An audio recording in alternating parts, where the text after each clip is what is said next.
ക്രമങ്ങളും ഒത്തുചേരുകയും ചെയ്ത ഒരു ഒന്നിപ്പിൻ്റെ, പരസ്പര സ്നേഹത്തിൻ്റെ, പ്രത്യാശയുടെ ഒരു വലിയ പെരുന്നാളാണ് ഈ പെരുന്നാൾ.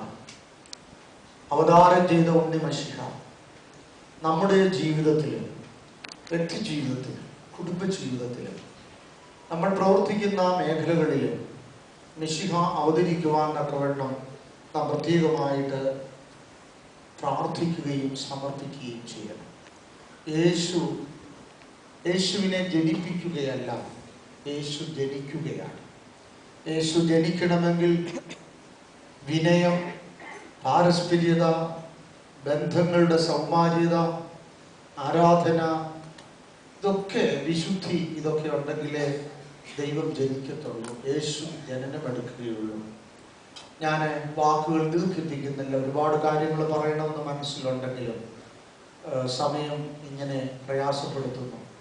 അതുകൊണ്ട് ഞാൻ എൻ്റെ വാക്കുകളെ നിർത്തുകയാണ്. ഇന്ന് ഒരു നിമിഷം കണ്ണുകൾ അടച്ച് നമുക്ക് പ്രാർത്ഥിക്കാം.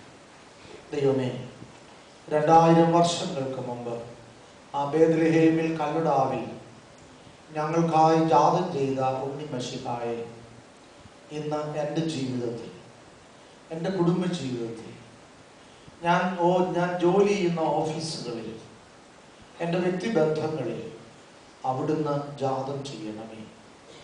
അവിടുന്ന് എന്നിൽ അവതരിക്കണമേ. അവിടുന്ന് എന്നിൽ അവതരിക്കുവാൻ തക്കവണ്ണം വിശുദ്ധിയുള്ള പാത്രമായി, വിനയമുള്ള പാത്രമായി, പാരസ്പര്യ സ്നേഹമുള്ള പാത്രമായി ഞങ്ങളെ രൂപാന്തരപ്പെടുത്തണമേ. കർത്താവേ, നീ നിന്റെ ജനനം ഞങ്ങൾക്ക് സന്തോഷത്തിന് കാരണമാവണമേ എന്ന് പ്രാർത്ഥിക്കാം. ഹെറോദസിനെ പോലെ വഞ്ചന മൂലം ഉണ്ണി മശിഹായെ ഇല്ലായ്മ ചെയ്യുന്നവരായി ഞങ്ങൾ തീരരുതേ എന്ന് പ്രാർത്ഥിക്കാം. കർത്താവേ, ഞങ്ങളെ തന്നെ സമർപ്പിക്കുന്നു. അവിടുന്ന് ഞങ്ങളിൽ ജനിക്കണമേ. ഈ യേശുവിൻ്റെ സാന്നിധ്യത്തിൽ അടുത്ത വർഷം ജീവിപ്പാനും പ്രവർത്തിപ്പാനും സമാധാനത്തിൻ്റെ സാക്ഷ്യത്തിൻ്റെ മക്കളായി ഈ അന്യദേശത്ത് ആയിരിക്കാനും ഞങ്ങളെ സഹായിക്കണമേ എന്ന് പ്രാർത്ഥിക്കും.